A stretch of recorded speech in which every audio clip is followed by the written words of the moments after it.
محترم ناظرین، آئیے صاحب کہف کا واقعہ لے کر آیا ہوں، مکمل ضرور سنیں۔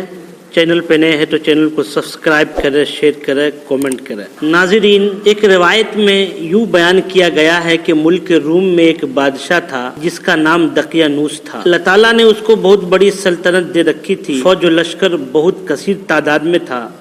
اتفاقاً ایک روز کسی قاصد نے آ کر اس بادشاہ سے کہا کہ فلاں بادشاہ تیرے ساتھ لڑنے کو تیاری کر رہا ہے اور اپنی کثیر تعداد میں تیرے مقابلے کے لیے آنا چاہتا ہے۔ اس خبر کو سن کر روم کا بادشاہ دقیانوس اشتعال میں آ گیا اور اپنی تمام فوج و لشکر کو لے کر اس دشمن کے مقابلے کے لیے میدان جنگ میں کود پڑا، اور وہ بادشاہ جو اس پر چڑھائی کر کے آیا تھا آخرکار دقیانوس کے ہاتھ سے مارا گیا، اور اس کے جتنے بیٹے تھے وہ سب کے سب گرفتار ہو گئے۔ بعض کہتے کہ 5 بیٹے تھے۔ بادشاہ روم دقیانوس نے سب کو اپنی خدمت خاص میں رکھا، صرف ان میں سے ایک کو عہدہ جائے ضرور کا دیا تھا۔ جب بادشاہ دقیانوس جائے ضرور کو جاتا تو اس سے آپ دست کروا لیتا، اور اس کا سبب یہ تھا کہ وہ ایسا جوان فرما موٹا تھا کہ اس کا ہاتھ جائے مقد پر نہیں پہنچتا تھا۔ بڑا عظیم البدن تھا، اور یہ بھی بعض مورخین لکھتے ہیں کہ وہ ملعون خدائی کا دعویٰ بھی کرتا تھا۔ پس اللہ تعالیٰ نے ان شہزادوں کو خطاب اصحاب کہہ دیا، جیسا کہ اللہ تعالیٰ نے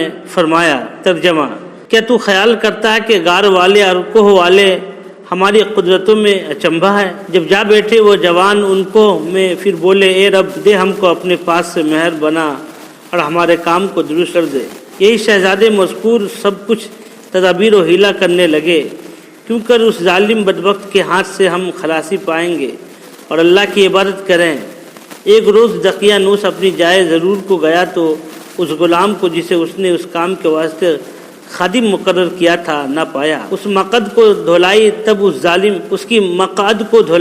اس ظالم ملعون نے خفا ہو کر حکم کیا کہ اس کے سب بھائیوں کو ایک ایک سوور سے مارے، اور ان کو تاکید کرو آئندہ کبھی ایسا نہ ہونے پائے، اور آئندہ سے اپنے کام پر برابر حاضر رہیں اور اپنی کام میں غفلت نہ ہونے پائے۔ اس حکم کو سننے کے بعد شہزادہ جس کا عہدہ جائے ضرور کا تھا، جب رات ہوئی تو سب بھائیوں کو لے کر بیٹھا اور سب ایک جگہ اکٹھا ہو کر صلاح و مشورہ کرنے لگے اور کہنے لگے کہ یہ ملعون ہم کو ہر روز ستاتا ہے اور خدا ہونے کا دعویٰ کرتا ہے اور سب سے اپنے کو سجدہ کرواتا ہے۔ اب ہم کو واجب ہے کہ اس کی خدمت کرنے سے باز رہیں اور یہاں سے کسی طرف نکل جائیں اور اپنے خالق کے ارض و سما کی عبادت کریں جو آخرت میں ہمارے مرنے کے بعد کام آوے۔ یہ بات ایک بھائی نے اپنے مشورے سے بتائی۔ سب بھائیوں نے اس بات کو بسر چشم قبول کیا اور کہا کہ بھائی بات تو بڑی اچھی ہے جو تم کہتے ہو، اب کسی صورت و تدبیر سے یہاں سے نکل جانا چاہیے۔ تب باقی بھائی بولے کہ ایک تدبیر ہے کہ وہ ملعون میدان چوگان کھیلنے کو جائے گا، البتہ ہم کو بھی لے جائیں گا۔ جب ہم لوگوں کو کھیلنے کو کہیں گا تب ہم لوگ ایسی چستی و چالاکی سے چوگان کھیلنا چاہیں گے کہ وہ خوش ہو جائے اور تعریف کرنے لگے۔ جب شام قریب ہوگی تب چوگان میدان سے باہر پھینکوں گا، اس وقت تم لوگ بھی ہمارے پیچھے میدان سے باہر نکل آنا اور سب ایک جگہ جا کر ملے اور پرانے کپڑے پہن لینا اور پاؤں چلے جانا۔ اس طرح سے کوئی ہم کو دیکھے گا بھی نہیں اور ہم لوگ اپنے مقاصد میں کامیاب ہو جائیں گے۔ چنانچہ سب بھائیوں نے اپنا ارادہ مضبوط کر لیا اور عزم مصمم اپنے حصول مقصد میں لگ گئے۔ دوسرے دن دقیانوس بادشاہ کے پاس سب حاضر ہوئے اور اپنے عہدے پر جا کر کھڑے ہوئے، اور وہ ملعون تخت شاہی پر بیٹھا خدائی دعویٰ کر رکھا تھا، لعنت اللہ علی الکافرین۔ اتفاقاً اسی وقت ایک بلی بالا کھانے پر سے اس کے پاس اچانک آ گری۔ اس گرنے سے وہ ملعون چونک پڑا اور بہت ڈرا۔ تب وہ لوگ آپس میں کہنے لگے اگر یہ ملعون خدا ہوتا تو بلی سے کیوں ڈرتا؟ معلوم ہوتا ہے کہ ملعون جھوٹا ہے اور دعویٰ اس کا باطل ہے۔ اسی گھڑی ایک شیطان بصورت انسان اس کے آگے آ کر کہنے لگا اے ملعون، اگر تجھ کو دعویٰ خدا کا ہے تو ادنا ترین ایک ذی روح جانور مکھی ہے تو اس کو پیدا کر، تب ہم جانیں گے تیرا دعویٰ حق۔ اس مردود نے ایک بہانہ کر کے کہا کہ ایسے بد جانور کو ہم پیدا نہیں کرتے۔ شیطان بولا اللہ نے اس کو پیدا کیا ہے، البتہ کچھ حکمت ہوگی۔ وہ ملعون بولا اس میں کیا حکمت ہوگی؟ اس کے جواب میں شیطان بولا اللہ اس کو پیدا کیا ہے، البتہ کچھ حکمت ہوگی۔ اس کے جواب میں شیطان بولا جب تو جائے ضروری میں جا بیٹھتا ہے وہ مکھی تیری گندگی میں بیٹھ کر اپنے ہاتھ پاؤں میں نجاست آلودہ کر کے تیرے ڈاری پر جا بیٹھتی ہے، یہ بھی ایک کار حکمت ہے۔ یہ کہہ کر شیطان غائب ہو گیا۔ وہ ملعون یہ سن کر بہت شرمندہ ہوا، پر دوسرے دن دقیانوس چوگان کھیلنے کو میدان میں گیا، ان شہزادوں کو بھی اپنے ساتھ لے گیا۔ پر جب وہ میدان پہنچ گئے تو چوگان کا کھیل کھیلنے لگے۔ دقیانوس اس شہزادوں کے کھیل سے بہت زیادہ محفوظ ہوا اور بولا صبح کو سب کو خلعت دے کر خوش کروں گا۔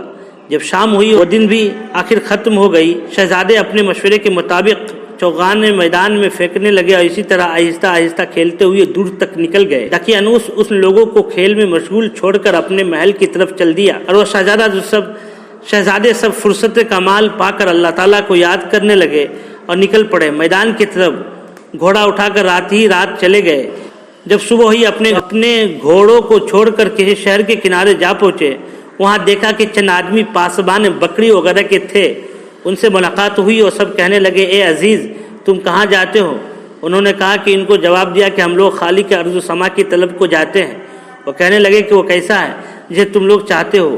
وہ بولے کہ وہ اللہ زمین و آسمان اور جو کچھ اس کے درمیان ہے وہ سب کا پروردگار ہے، تمام کائنات کا ملک و عدم سے ملک و وجود میں لانے والا وہی اللہ ہے۔ پس ان سب باتوں سے وہ لوگ بہت خوش ہوئے اور وہ آپس میں کہنے لگے یہ سب لوگ سچ کہتے ہیں۔ تب بھی وہ اپنی پاسبانی چھوڑ کر شہزادوں کے ساتھ مل گئے اور ان کی صحبت اختیار کر لی، اور ایک کتا بھی ان کے ساتھ تھا، وہ بھی ان کے ہمراہ ہو لیا۔ شہزادے ان لوگوں سے بولے کہ تم لوگ اس کتے کو واپس کرو تو بہت اچھا ہے، ورنہ ہمارے ساتھ رہیں گا تو کبھی بھوکے گا، اس کی آواز سن کر لوگ ہم پر آ کر پکڑ لیں گے۔ ان شہزادوں سے کہنے سے اس پاسبانوں نے اپنے کتے کو مار پیٹا، یہاں تک کہ اس کے ہاتھ پاؤں بھی توڑ ڈالے اور سارا بدن اس کا زخمی کر دیا، تو بھی اس کتے نے ان لوگوں کا پیچھا نہ چھوڑا۔ آخر وہ کتا بھی ان لوگوں کے ساتھ رہ گیا اور اللہ تعالیٰ نے ان کو قوت گویائی سکھائی۔ کتے نے کہا کہ اے یارو مجھے مت مارو، تم جس کے بندے ہو میں بھی اس کا فرما بردار ہوں، اور تم جس کی یاد کو جاتے ہو میں بھی اسی کو چاہتا ہوں، لہذا مجھ کو بھی تم اپنے ہمراہ لے چلو۔ بس کتے یہ باتیں سن کر اصحاب کہف کو ترس آ گیا اور اسے پیار کر کے اپنے ہمراہ لے چلے۔ تمام رات چلتے چلتے صبح نمودار ہوئی تو ایک پہاڑ کے اندر کوہ میں جا گھسے اور بولے یہاں ذرا دم لینا چاہیے، رات کی مانندگی دور ہو جائے، اور آخر وہاں ٹھہر گئے اور آرام کرنے لگے۔ وہ اسی آرام کی حالت میں تھے کہ نیند کا غلبہ ہوا، وہ سو گئے۔ قرآن پاک کے اندر اللہ فرماتا ہے ترجمہ، جب جا بیٹھے وہ جوان کوہ میں، پھر وہ بولے اے رب اپنے پاس مہر بنا دے اور ہمارے کام میں پردہ ڈال، اور ہم اوپر کے کانوں ان کی یعنی صلاح دی، ہم نے ان کو بیچ گاڑ کے کئی برس گنتی کے، پھر اٹھائے ہم نے ان کو وہاں سے، معلوم کرے ہم دو فرقوں میں کس نے یاد رکھی۔ جتنی مدت وہ سوئے رہے تھے، الغرض دقیانوس نے اس کھیل کے میدان میں ان شہزادوں کو نہ پایا، بہت تعصف کیا، فوراً ہی اپنے ہوشیار چند سواروں کو ان کے پیچھے دوڑایا، تجسس کرتے ہوئے اس کے کوہ کے قریب جا پہنچے، اور اللہ کے فضل و کرم سے اس غار کا منہ بھی چونٹی کے سوراخ جیسا بن گیا، اور وہ سوار اس پر برابر تلاش کرتے رہے، لیکن وہ ان کا نام و نشان تک نہ پا سکے۔ آخر مجبور واپس چلے آئے، اور بعض روایت سے یوں آیا کہ اس کوہ کے کنارے پر ان سب کو مردہ پایا تھا، تو وہ لوگ اسی کوہ میں ڈال کر چلے آئے، اور اسی سب کا نام لقب اصحاب کہف ہوا۔ اور بعضوں نے اس روایت کو بھی یوں بھی بیان کیا کہ وہ بادشاہ کے باورچی کے بیٹے تھے، اور بعض ان میں نان بائی کے بیٹے تھے۔ بادشاہ دقیانوس نے ان میں سے ایک کو جادو سیکھنے کو جادوگر کے پاس بھیجا تھا۔ ایک دن اس لڑکے کی اثناء راہ میں ایک راہب سے ملاقات ہوئی۔ راہب نے اس لڑکے سے پوچھا کہ تم کہاں جاتے ہو؟ بولا کہ میں جادو سیکھنے جاتا ہوں۔ راہب بولا بیٹا جادو سیکھنا تو کفر ہے، تم مسلمان کیوں نہیں ہو جاتے؟ تب وہ راہب کے کہنے سے وہ اللہ کے فضل و کرم سے اسی وقت ایمان لے آیا اور مسلمان ہو گیا۔ بادشاہ دقیانوس اس بات کو سن کر بہت خفا ہوا، اس لڑکے کو پھانسی کا حکم دیا۔ روایت میں کہ اس لڑکے کو 5 مرتبہ سولی پر چڑھایا تو بھی نہ مرا اور اللہ کے فضل سے سلامت رہا، اور کہا آمنت برب العالمین۔ آخر اس بادشاہ دقیانوس نے قید شدید میں رکھا۔ اس کے ہم جنس 5-6 لڑکے دقیانوس بادشاہ کے ملازم تھے، انہوں نے باہم صلاح و مشورہ کر کے ہیلا سے اس کو قید سے چھڑا لیا، اور اس کے بعد وہ متفق ہو کر اس ظالم بادشاہ کے قبضہ سے اس شہر سے باہر اللہ کی عبادت کو نکلنے اور ایک پہاڑ کی طرف چلے گئے، اور وہاں جا کر ایک کوہ میں بیٹھ گئے اور وہیں سو گئے، اور ان پر اللہ تعالیٰ کی طرف سے ایسی نیند ڈالی گئی وہ تقریباً 300 برس تک سوتے رہے، جیسا کہ اللہ تعالیٰ فرمایا ترجمہ، اور وہ اس کوہ میں سوتے رہتے 300 برس۔ اصحاب کہف کے نام ہیں، ان کی اعداد بہت اختلاف ہے، یہ سب کے سب اہل روم تھے، ان کا غار میں ارض روم میں سے ہے۔